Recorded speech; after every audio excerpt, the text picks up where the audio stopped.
కొమరంభీం జిల్లా ఆసిఫాబాద్ పట్టణంలో అంగన్వాడీ కేంద్రంలో కుళ్లిన కోడిగుడ్ల పంపిణీ కలకలం రేపుతోంది. పిల్లలకు అంగన్వాడీ కేంద్రంలో ఇచ్చిన కోడిగుడ్ల నుండి దుర్గంధం రావడంతో పగలగొట్టి చూడగా గుడ్డు లోపల కుళ్లిపోయింది. ఇలాంటి గుడ్లను పిల్లలు చూసుకోకుండా తింటే వారి ఆరోగ్య పరిస్థితి ఏమిటని శశాంక్ ఆవేదన వ్యక్తం చేశాడు. గతంలో కూడా జిల్లాలో పలుమార్లు ఇలాంటి సంఘటనలు జరిగినా అధికారులు మాత్రం సంబంధిత కాంట్రాక్టర్ పై చర్యలు తీసుకోకుండా తూతూ మంత్రంగా హడావిడి చేయడం, మళ్లీ సమస్యను గాలికి వదిలేయడంపై పలువురు మండిపడుతున్నారు. ఇప్పటికైనా అధికారులు స్పందించి కోడిగుడ్ల ఏజెన్సీలు, కాంట్రాక్టర్లపై చర్యలు తీసుకోవాలని ప్రజలు కోరుతున్నారు.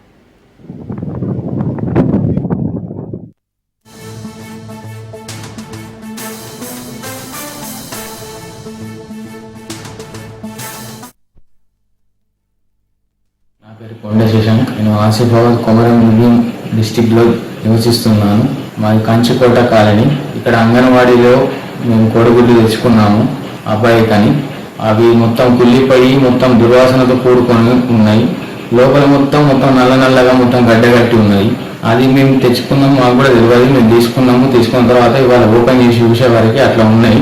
అది రేపటి రోజున వేరే పిల్లలకు పోయినా కూడా అది చూడనప్పుడు ఏమవుతుంది అంటే వాళ్ళకు అనారోగ్యం పాలవుతారు. మేము చూసినాం కాబట్టి మాకు ఓకే, నో ప్రాబ్లం, ఇప్పుడైతే మాకేం సమస్య లేదు. కానీ చూడనప్పుడు వాళ్ళు దానికి ఉడకబెట్టి మనం గుడ్డు పెట్టినప్పుడు వాళ్ళకు ఇన్ఫెక్షన్స్, వేరే ప్రాబ్లమ్స్ వస్తాయి.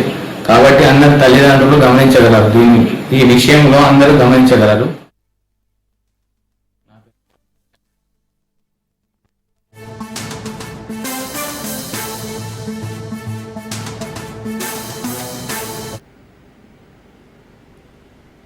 కొమరంభీం జిల్లా ఆసిఫాబాద్ పట్టణంలో అంగన్వాడీ కేంద్రంలో కుళ్లిన కోడిగుడ్ల పంపిణీ కలకలం రేపుతోంది. పిల్లలకు అంగన్వాడీ కేంద్రంలో ఇచ్చిన కోడిగుడ్ల నుండి దుర్గంధం రావడంతో పగలగొట్టి చూడగా గుడ్డు లోపల కుళ్లిపోయింది. ఇలాంటి గుడ్లను పిల్లలు చూసుకోకుండా తింటే వారి ఆరోగ్య పరిస్థితి ఏమిటని శశాంక్ ఆవేదన వ్యక్తం చేశాడు. గతంలో కూడా జిల్లాలో పలుమార్లు ఇలాంటి సంఘటనలు జరిగినా అధికారులు మాత్రం సంబంధిత కాంట్రాక్టర్లపై చర్యలు తీసుకోకుండా తూతు మంత్రంగా హడావిడి చేయడం, మళ్లీ సమస్యను గాలికి వదిలేయడంపై పలువురు మండిపడుతున్నారు.